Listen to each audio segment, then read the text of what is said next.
Well, hello, welcome to I Love Gay today.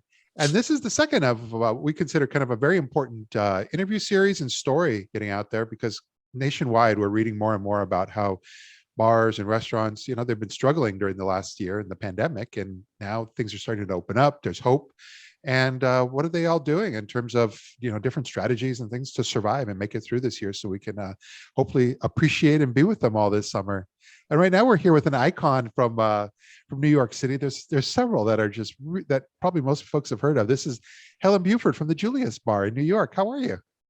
Good. Hi, how are you? Thank you for having me on. Well, you guys have. I've been there several times. In fact, I was on a drag queen history tour of downtown New York, and Julius Bar was kind of the meeting point and the center point of all that. Oh, that's wonderful. That's Yeah. wonderful. Yeah, so Yes. it's been near and dear to my heart. And but no, tell us a little bit about the history of Julius Bar, your history with it, and so forth, and so folks get a better sense of who you guys are.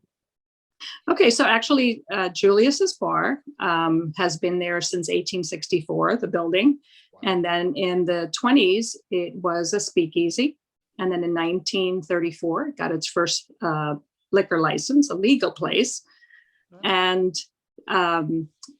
since then, the part that puts Julius's on the LGBT history is on April 21st, 1966. There was a group called the Mattachine Society that was headed by Dick Leish. And what they were doing was they were protesting the fact that openly gay men could not walk into a bar and have a drink without the place being shut down because they were considered disorderly. So it's kind of amazing once you hear that, and then you compare it to today, and you say, "Oh, Yeah. wow, somebody's going to turn us down because we're gay to have a drink," right? So my husband and myself, we owned the bar for 21 years, and 12 years ago he passed away, and I was left to care for this bar on my own. So I kind of jumped in and learned everything there was to do. Prior to that, I was in Manhattan maybe 3 or 4 times a year, and I found myself there 5 and 6 times a week. Yeah. Yes. No, that's quite a story. It's interesting. In April '66, that was just a few weeks before I was born. So it's been 50 plus Yes. years. Yeah. Yes. And it's a few after I was born. So But no, you've with everything that's going on, especially things have been closed down for well over a year. New York being the epicenter of everything. So even before some of the fundraising things you've been doing, do you feel there's hope that you're going to be able to get things at least a little bit back to the way they were? yes, I believe so. I think we're heading in that right direction. Right now, the capacity is being increased. Good. But for places like myself that are smaller, you can't really increase the capacity without having bar service, and that's what we're waiting for. Yeah. The outdoor dining helps us because that increases our table space to be able to serve customers. And as the weather gets nicer, we're actually able to fill up those tables and serve customers throughout the day. So it has been wonderful this past weekend, and I believe it's only going to get better. We were all wondering too. It's every time I go in the city, we were all wondering, like, wonder what this winter is going to be like with all this kind of new outdoor dining that is taking over some of the street areas. And this February has been brutal. So Yes.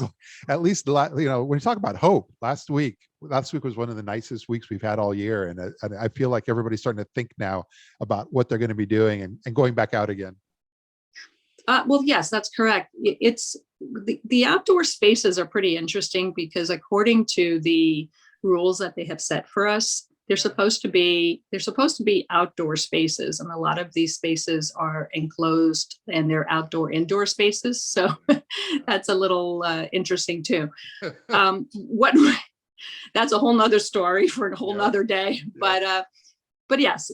So what we have done is I've been economizing with the money that we have been gifted from the GoFundMe and from the Gill Foundation and every wonderful person who, has donated as generously as they can.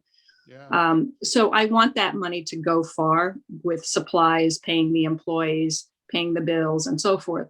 And so I spent most of the summer trying to figure out what's the most economical way for us to do it that looks different, looks kind of cute, and interesting. And we decided on tents. And they're actually little greenhouses, and we put the tables in there and some fun lights and decorations. They were not feasible for winter because of the structure. It's very light. Yeah. However, when we got to Christmas time of last year, after the 20th of December, when the indoor dining was closed again, unfortunately, we weren't able to stay open, and it wasn't enough to sustain us. So we didn't open again until February. Okay. And now we're out, and people are coming and sitting in our tents. Yeah. I love that. I'm looking forward to being there as well. And Yes. But the Gill Foundation, they come out and was that something that was it a grant that you had to apply for, or did they come to you? And how did that work? Yes, actually, what happened was a customer actually was the one that wrote to them and said, "Hey, I don't know if you know, but Julius has a GoFundMe and they're looking for help." Yeah. And they reached out to me, and it was wonderful. From there, they gave me some funds during the summer, and we worked together. And then as the fall came and the winter came, Yeah. and now the money started to run out, I said, is there any way to help me even more? And they were generous enough to do so. So they did, and they gave me additional funds. And then they said, well, let's do a fundraiser. We'll match the next 25,000 that you raise. So that's what we're trying to do. Okay. Is actually raise money for them to match it. Yeah. No, that's great, because I know they've been working, with you and with Stonewall Inn and just a Yes. handful of others. But yeah, the Gill Foundation, it's interesting. I used to work with Tim Gill on some projects in the world of LGBT media back in the early 2000s, and Yes.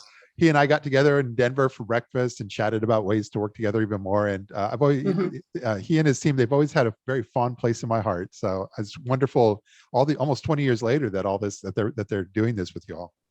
Oh, yes. I think they're wonderful, and I can't wait to meet them. They told me that they were going to come this summer.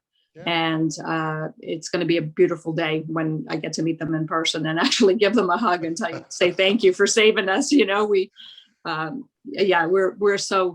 incredibly thankful for their work. And the one thing, and I can say it here with confidence, is that once everything is doing well, I have every intention of giving them back the money that they gave me so they can help others. Yeah. So, and for me, all the years that I have been running this bar, I have always given money to help others. And it's very hard for me to accept or to say, I need help now. Yeah. But I'm learning. I'm learning. I know the feeling. I think a lot of us are wired that way. Yes. Yeah. So. No, that's amazing. And I look forward to, I'm going to be back in the city here in the next few weeks, and especially with the weather getting as it is. And I look forward to being able to come back. I'll plan to stop on by. I'll let you know when I'm going to be there. And it'll be great to just connect in the real world. And I absolutely wish you all the best here in the meantime. Well, thank you so much. I really appreciate that. Thank you. Absolutely. Well, thanks for being here with us and sharing a little of your story with us. And like I said, look forward to connecting. You got it, Matt. Thank you very much. Have a great day. Bye. Feels good, so good.